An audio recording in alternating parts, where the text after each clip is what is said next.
C'est la veille du grand combat final. Tous les héros et vilains qui ont été conviés sur les restes de Themyscira prennent un moment pour se regrouper, entre vieilles connaissances ou nouvelles amitiés. L'essentiel est de partager cette dernière soirée, cette dernière nuit, avec celles et ceux aux côtés desquels ils combattront dès le lendemain lors du dernier lever de soleil sur cette terre maudite. Dans l'espace lointain, à une échelle cosmique jamais atteinte, le Darkest Knight achève son propre combat face à Perpetua, la créatrice du multivers, et exécute cette dernière après une ultime bravade sadique. Désormais, le sort de la création repose entre les mains tordues d'un esprit encore plus tordu, et le multivers noir s'apprête à gangréner toute chose irrémédiablement. Mais les restes brisés de l'ancien multivers ne disparaîtront pas sans combattre.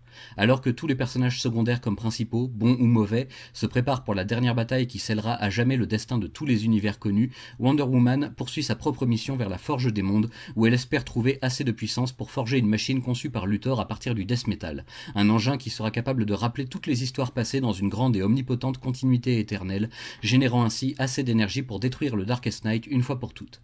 Mais Diana va changer ses plans au dernier moment, convaincue d'avoir trouvé une autre solution pour faire apparaître la vérité universelle dont elle est la défendresse.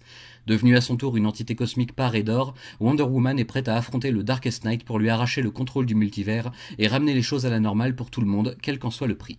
Sur Terre, la guerre a commencé sur les chapeaux de roue avec l'apparition d'une multitude de versions dévoyées des plus grands héros de l'univers, à mesure que le Darkest Knight use de son nouveau pouvoir pour générer des mondes obscurs où l'espoir a disparu depuis longtemps. L'assaut final est lancé, tout le monde se rue sur l'adversaire avec comme consigne de ne pas céder un pouce de terrain et de tout faire pour saper les forces de l'autre camp, quitte à en mourir, pourvu que cela ait un sens.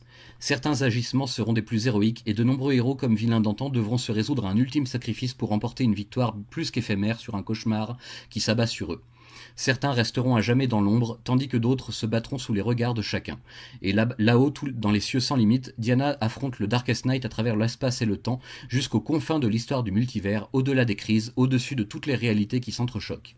La néfaste entité n'aura de cesse de provoquer Diana pour lui faire perdre espoir et courage, en lui montrant les réalités ténébreuses qui attaquent les autres sur le terrain, ou en lui révélant un avenir des plus effrayants, quand les grands juges de tout ce qui est rendront enfin leur verdict sur le multivers empoisonné.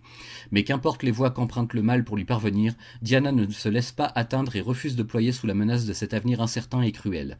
Allant puiser tout au fond d'elle-même et de ses nouvelles forces, la déesse dorée parvient à renverser la situation et à insuffler la peur dans le cœur du Darkest Knight. L'équilibre des forces se disloque et l'abomination finit par céder devant tant de pureté. Mais à présent, pour Diana, l'heure est venue de livrer le plus difficile de tous les combats, un combat sans la moindre violence, un combat pour défendre la survie de son multivers et de toutes les existences, face à des juges très déçus de ce qu'ils ont observé durant tout ce temps. Mais s'il reste quelque part une once d'espoir, aussi infime soit-elle, alors personne d'autre que Wonder Woman ne saurait mieux la trouver et la protéger. Les conséquences de la fin de la guerre multiverselle, vous les découvrirez dans les pages du nouvel univers d'ici, un multivers aux frontières infinies pour reprendre l'expression des rares personnages à se rendre vraiment compte de la portée de la chose. Death Metal s'est enfin terminé, place à une toute nouvelle ère, celle de DC Infinite.